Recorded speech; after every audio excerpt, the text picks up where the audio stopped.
Assalamualaikum warahmatullahi wabarakatuh. Pada kesempatan kali ini kita akan belajar mapel pendidikan agama Islam kelas 6 dengan tema halal dan haram. Sebelum pembelajaran marilah kita berdoa terlebih dahulu. Bismillahirrohmanirrohim. Robi zidni ilma warzuqni fahma. Amin ya robbal alamin. Bagaimana kabar kalian hari ini? Semoga kalian selalu dalam lindungan Allah. Sebelum Pak Ari menjelaskan materi, Pak Ari akan membacakan tujuan pembelajaran. 1. Peserta didik mampu membedakan definisi halal dan haram secara istilah dengan benar.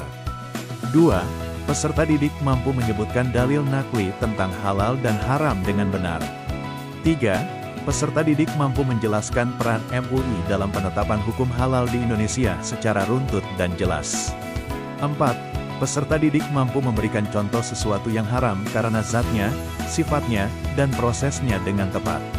5. Peserta didik mampu mengidentifikasi logo halal yang sah pada produk dengan benar. Selanjutnya kita akan membahas definisi halal dan haram. Anak-anak tahu tidak apa itu halal? Halal adalah segala sesuatu yang diperbolehkan dan tidak dikenai sanksi dalam penggunaannya. Kalau dalam KBBI, halal adalah segala sesuatu yang diperbolehkan dan tidak dilarang oleh hukum syariat. Dasar hukum anjuran mengonsumsi makanan halal tercantum dalam sebuah surat Al-Baqarah ayat 168 yang berbunyi, A'udzu billahi minasyaitonir rajim. Bismillahirrahmanirrahim. Ya ayyuhan nasu ma fil ardi halalan thayyiban wa la tattabi'u khutuwati syaitan innahu lakum aduwwun mubin. Artinya, wahai manusia, makanlah sebagian makanan di bumi yang halal lagi baik, dan janganlah mengikuti langkah-langkah setan. Sesungguhnya ia bagimu merupakan musuh yang nyata. Apa itu haram? Haram adalah segala sesuatu yang dilarang oleh Allah SWT. Mengonsumsi makanan dan minuman haram akan mendapat dosa dari Allah SWT. Dalil larangan mengonsumsi makanan yang haram terdapat dalam surah Al-Baqarah ayat 173 yang berbunyi, A'udzu billahi minasyaitonir rajim. Bismillahirrahmanirrahim. Innama harrama 'alaikumul maitata wad-dama wa lahmal khinziri wa ma uhilla bihi li ghairillah.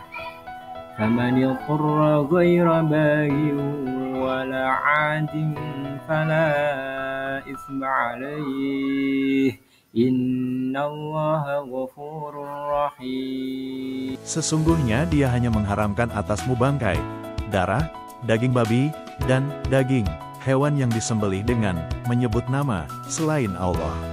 Akan tetapi, siapa yang terpaksa memakannya, bukan karena menginginkannya dan tidak pula melampaui batas, maka tidak ada dosa baginya. Sesungguhnya Allah Maha Pengampun lagi Maha Penyayang.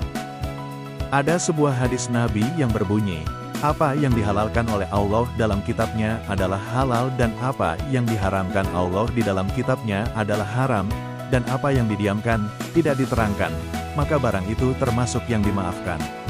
Hadis riwayat Ibnu Majah dan Tirmidzi. Peran Majelis Ulama Indonesia, MUI, dalam sertifikasi halal adalah memberikan ketetapan fatwa kehalalan produk setelah melalui audit LPPOM MUI, serta melakukan akreditasi terhadap lembaga pemeriksa halal, LPH, dan auditor halal. Meskipun Badan Penyelenggara Jaminan Produk Halal, BPJPH, yang menerbitkan sertifikat halal, fatwa dari MUI menjadi dasar hukum dan otoritas keagamaan untuk proses tersebut. Berikut ini adalah logo halal yang versi lama dan terbaru. Selanjutnya sebab-sebab halal dan haram. Halal dan haram karena zatnya, contohnya, babi, bangkai, khamr, minuman keras. 2. Halal dan haram karena sifat asalnya, SABABI, contohnya, korupsi, menipu. 3. Halal dan haram karena proses pengerjaannya. Contohnya, menyampurkan bahan makanan haram ke dalam makanan yang halal. Perilaku untuk menjaga makanan halal setiap hari dengan memilih dan membeli makanan dari sumber yang jelas dan terpercaya, selalu memeriksa label sertifikasi halal, membaca komposisi bahan makanan, bertanya langsung kepada penjual atau produsen jika ada keraguan, serta memasak sendiri atau memilih restoran yang bersertifikat halal. Selain itu, juga penting untuk meningkatkan pengetahuan tentang makanan halal dan haram, serta menjauhkan diri dari cara memperoleh rezeki yang haram. Umat muslim wajib mengonsumsi makanan halal dan menjauhi makanan haram, karena makanan halal mendatangkan kebaikan, berkah, dan dikabulkannya doa, sedangkan makanan haram menyebabkan keburukan dan tidak diizinkan Allah. Semoga materi ini bermanfaat untuk kita semua. Wassalamualaikum warahmatullahi wabarakatuh.